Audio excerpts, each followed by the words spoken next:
Everybody, and welcome to part one on what will be a 12-part series covering the first 90 days of the Trump administration, starting with the inauguration and going all the way till about May on anything that's happening. I'm going to cover from policy decisions to anything important said in White House briefings, press briefings as well.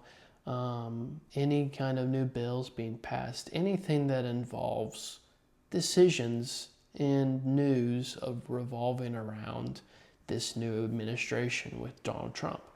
And without further ado, let's get into the video. My fellow citizens, the golden age of America begins right now.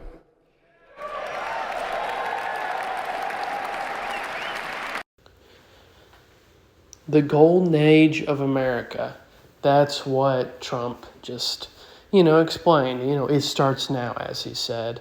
And what does that mean, right? That's the biggest question I want to answer with this first clip is, what does that mean? So if you go to the whitehouse.gov website, it will show all kinds of different prompts.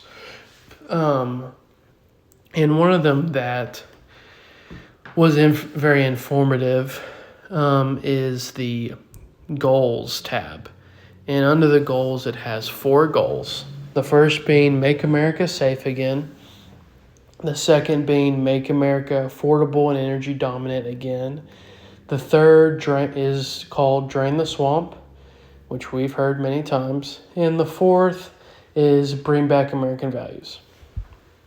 Again, all this info is found on the White House website, whitehouse.gov, and under each one, there's a little explanation on what they want to accomplish within those 4 goals. So that's what we can expect. That's the answer. And that's the only answer we have right now is those goals and what the Trump administration is going to pursue when it comes to bills, when it comes to executive orders, policy decisions, international decisions, when it comes to wars or anything. I think it's a very American first agenda, as it's been in the past for the Trump party, for the Republicans. And so that in reality is what I believe, based on their website, is what Trump is talking about on the golden age of America. To close this first part, I want to dive into why am I making this series. One of my biggest gripes being in school for journalism is I find it hard to watch the news with a journalistic mind. And I just see, especially mainstream news, you don't see it as much in normal reporting on the news, and most of the time that is good and well done. But there's so much commentary on what people think. And I beg the question, why do I need to believe them?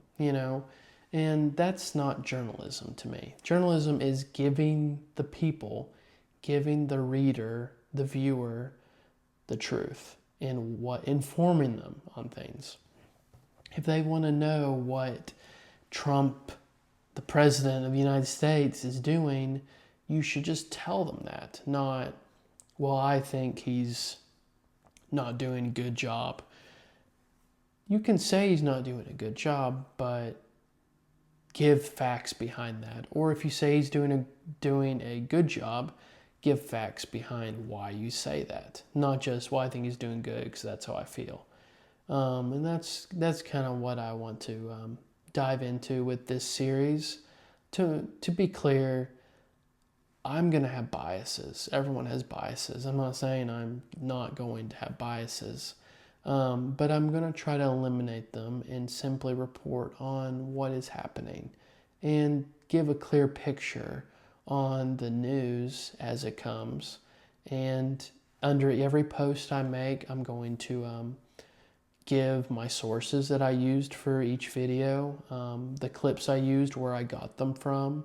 I'm going to include that as well. And so you, the viewer, can decide what is actually going on, what you think about it, not what I told you, because you might not believe anything I say. So I want to give you another avenue for your news and information.